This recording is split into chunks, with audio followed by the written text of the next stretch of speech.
Well, here we are, Hayley. It's another month has gone by, and we've got the data to get through. So it's been an interesting Q1 so far. Pretty much data, as we'll see when you get into reading the report, kind of says inventory is down and pricing is up.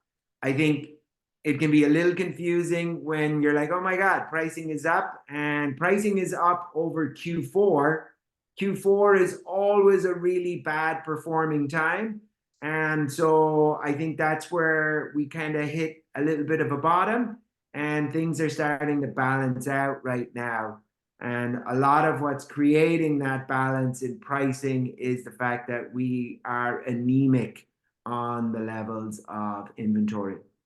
The other big news that's kind of we're talking about in the newsletter this month is the litigation and the settlement against NAR. Speak to that, Hayley. Tell me Sure. So for what. those of you who don't know, National Association of Realtors is what Eddie is referring to. And there's a couple big changes that are coming, but immediately there are a couple things that are going to start happening in the next few months.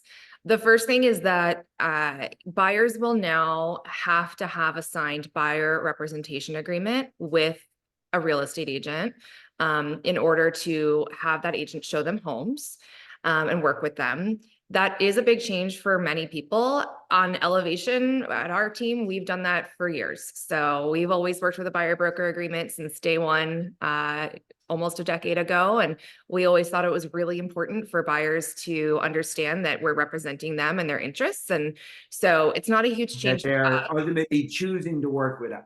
Exactly. And it's for their protection too, to have somebody who is their fiduciary. And the other changes will have to do with sort of the payment structure of commissions. Traditionally, sellers did pay both sides of the transaction, so the listing agent and the buyer's agent. That was always negotiable. It's still negotiable.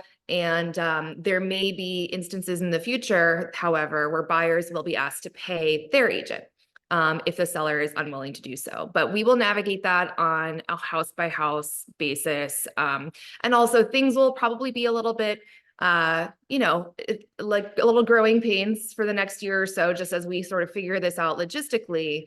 But I think in our marketplace in San Francisco and the Bay, it's such a complex and like nuanced market that I think buyers and sellers know that agent representation is incredibly important here. We're not selling It's a cookies that huge are protection for the seller, and 100%. yeah, and So in our marketplace, that's important. That's an important kind of screen for the seller to maintain. yeah. So yeah. So it's nothing to be scared of. Where everything's going to be all good in the hood, but we will navigate that together. And we're super happy to talk about the details and all the, different implications of it or whatever. Just let us know. And I think though one of the fun part of it is really it is going to create change. Like change is good.